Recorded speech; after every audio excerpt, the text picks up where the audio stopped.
Hola. Bueno, seguimos con el tema 2.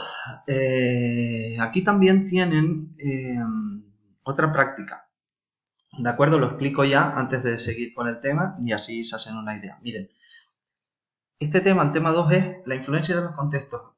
Y les voy a presentar el caso particular de la dictadura franquista, es decir, el caso particular en España de los procesos de modernización o universalización de la educación o del sistema educativo, ¿de acuerdo? Para que vean ustedes la importancia que tienen los contextos de diferente naturaleza, culturales, políticos, etcétera, etcétera. Así saben y podrán ver, digamos, la presión y la mediación que ejercen los contextos. Entonces, ¿qué vamos a hacer en la práctica? Van a tener que leer un artículo o del número de la revista que tienen subido en el aula virtual y lo van a tener que leer.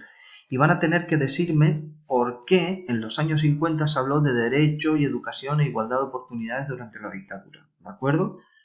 Y este video tutorial sobre el tema 2 les va a ayudar, ¿vale? Básicamente es coger ese texto, repito, de Manuel Után de Igualada, son 2 páginas, que se llama, el texto se llama Derecho y Educación, que se publicó en la revista de Educación, repito, son 2 páginas, las leen y luego en el foro, de manera individual, hacen un pequeño comentario, ¿de acuerdo? Y me explican un poco la influencia de los contextos y por qué se señalan las cosas que se señalan en ese texto en función de la influencia que ejercieron esos contextos, ¿de acuerdo? Siempre en relación a la influencia de los contextos. Bueno, pues venga, vamos a ver cómo influyeron los contextos en el caso particular de la dictadura franquista. Bien, bueno, ¿qué vamos a ver en este tema? Vamos a ver la importancia y la influencia internacional del proceso de modernización educativa en España, los inicios de la UNESCO en España, los modelos que implementó o intentó implementar la UNESCO, televisión educativa, enseñanza programada y educación para la salud. Así ya pueden ver, obtener una idea acerca de la influencia que tuvieron los contextos y cómo la dictadura convergió con ellos. ¿De acuerdo? Es decir, la influencia que tuvo la UNESCO. Un elemento contextual, en este caso los organismos internacionales, y cómo influyeron en esa política educativa. Y luego, más tarde, los intentos por cambiar el currículum a través de el CENIDE, el INSIE y la creación de la Ley General de Educación, que también son elementos en los que influyeron, digamos, esos organismos internacionales. Bueno, algunos estudios históricos previos en España. Ya saben que cuando se suele hablar de educación y franquismo, normalmente nos solemos acercar a estos elementos. Represión y depuración del magisterio, ¿de acuerdo? Y el nacionalcatolicismo como marco de análisis. Normalmente se dice que la educación durante la dictadura lo que hizo fue depurar al magisterio republicano y ejercer cierta represión sobre el alumnado a través de la transmisión de los valores nacionalcatólicos. Sin embargo, en cierta medida, cuando se suele señalar sobre si hubo modernización educativa en España en esa época, normalmente suele ser un espacio que está bajo sospecha, es decir, que se señala que en realidad no la hubo. Pero eso no es del todo así. Si uno atiende a lo que dijimos anteriormente, en el tema 1, vemos que los contextos siempre ejercen mediación en las políticas nacionales o en los estados nacionales. Entonces, ¿qué pasa? Que en la dictadura hubo o no hubo influencia de los contextos.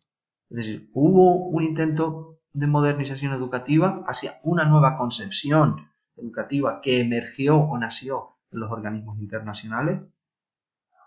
Entonces, es muy importante, nosotros ya sabemos que eso es así, que sí, que efectivamente lo hubo, entonces nos vamos a centrar en analizar las influencias internacionales como elemento de comprensión de la educación en el franquismo, los contextos, ¿de acuerdo? Es decir, la influencia que ejercieron esos organismos internacionales y en concreto los contextos de la teoría de la modernización, la Guerra Fría y la diplomacia pública, que son elementos fundamentales para entender cómo se organizó esa digamos, política educativa durante la dictadura. Miren, los primeros modelos de intervención de la UNESCO en España se ejercieron ya desde los años finales, desde la segunda mitad del 40, es decir, después de la Segunda Guerra Mundial.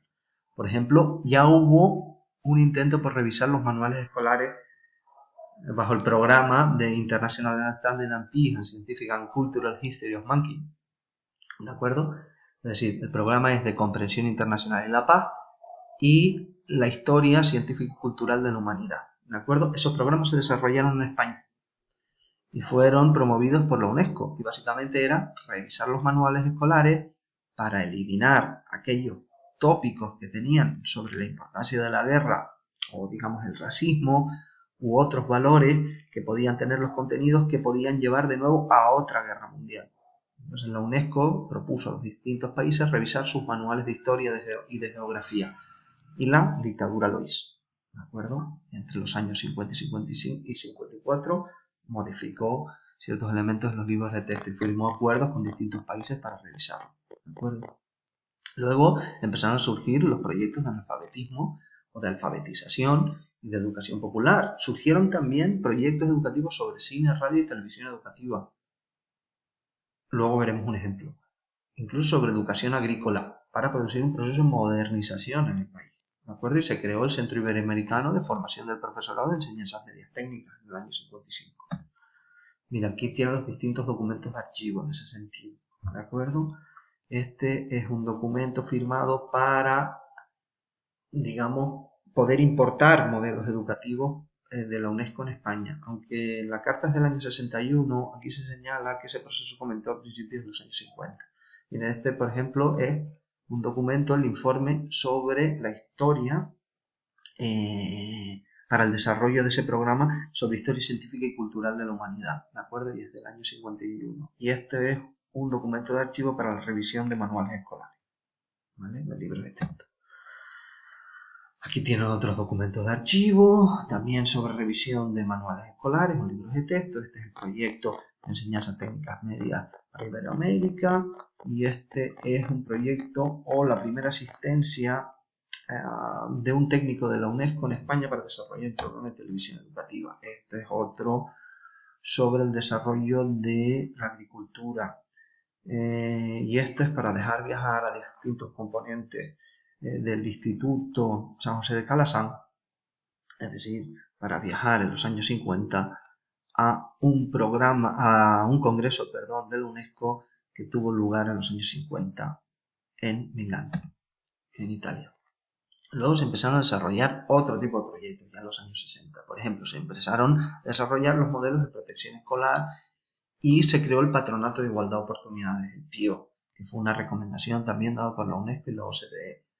El papel del CEDODEP, es decir, la creación en España de un centro para la formación del profesorado. Aquí lo tienen, Centro de Documentación y Orientación Didáctica de Enseñanza Primaria. Un centro para la formación del profesorado. Se crean revistas como Notas y Documentos y Vida Escolar, ¿vale? También estaba muy influenciado por las ideas de la UNESCO. Luego tenemos el marco de institucionalización. España entra en el Banco Mundial, comienza el proyecto regional mediterráneo y eso nos lleva a la introducción de la tecnología educativa en España. Por ejemplo, la televisión educativa, la enseñanza programada, los teleclubs, el bachillerato por radio y televisión escolar.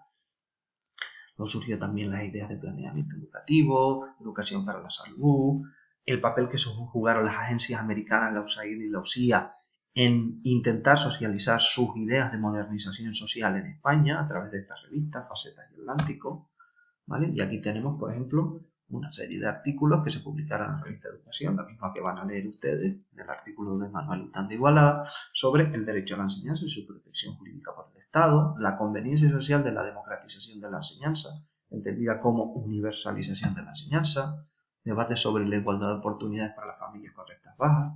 Estos artículos son de los años 50, ¿vale? Luego también el proyecto regional mediterráneo en España, la educación española en el desarrollo económico, la importancia de conectar la educación con el desarrollo económico, el Fondo de Igualdad de Oportunidades, ¿vale? La televisión y televisión y educación rural, educación de adultos en el ámbito rural, los teleclubs en Francia, que es un modelo que luego se importará a España, los teleclubs en España, los efectos de la televisión en los adolescentes y los niños, y la creación en España del Centro Internacional de Cine Educativo, ¿de acuerdo? Luego tenemos otros artículos sobre televisión y educación, estos son de los años 60, enseñanza programada, ideas en orden a la introducción a las escuelas técnicas audiovisuales, ¿vale? Dice, ¿existió la televisión escolar en España en la dictadura? Pues sí, existió, ¿de acuerdo? Si pican ahí, cuando piquen aquí, yo ahora aquí no puedo en el vídeo, pero cuando piquen aquí podrán ir, por favor, vayan y vean el vídeo para que vean el modelo de televisión escolar que se puso en marcha en España, ¿de acuerdo? Estos son otros libros que se publicaron aquí, Técnicas modernas de planeamiento de la educación, en televisión educativa, material didáctico, tesis y realizaciones, para sustituir el libro de texto por otros digamos, materiales, y un debate acerca de esos manuales escolares, instrumento pedagógico, ¿de acuerdo? Y ya a finales de los años 60 también hubo un intento más hacia la modernización educativa en España. Sí, se creó la red CENIDE-ISE, Proyecto España 19, que fue financiado por el PNUD, la UNESCO y el Banco Mundial, ¿de acuerdo?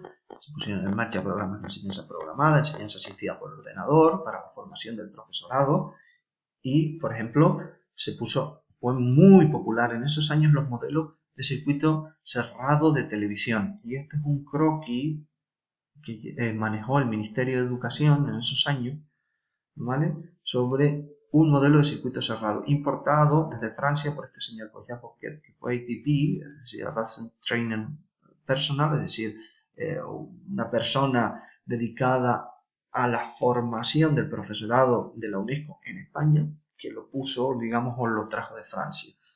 La sustitución del CENIDE por la red INSI-EISE, es decir, la modernización del CENIDE, a través de las misiones de inspección que hicieron especialistas de la UNESCO en España recomendando cómo modernizar el sistema educativo, y por ejemplo también la mediación de la UNESCO en la LGE, en la creación de la Ley General de Educación, básicamente a través del planeamiento y una serie de reuniones secretas que tuvieron lugar en Toledo y Madrid en los años 68 y 69.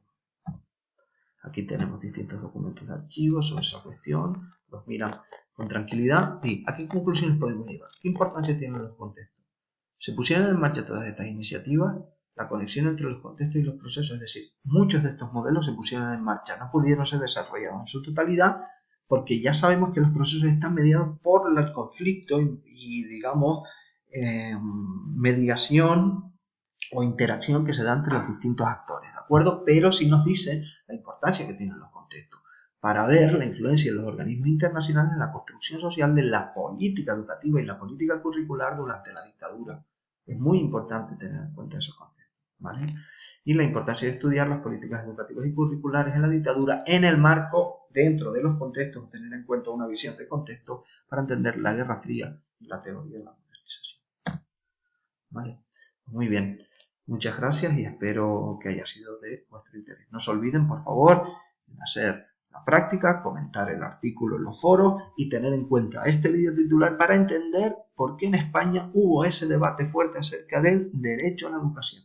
¿De acuerdo? Saludos.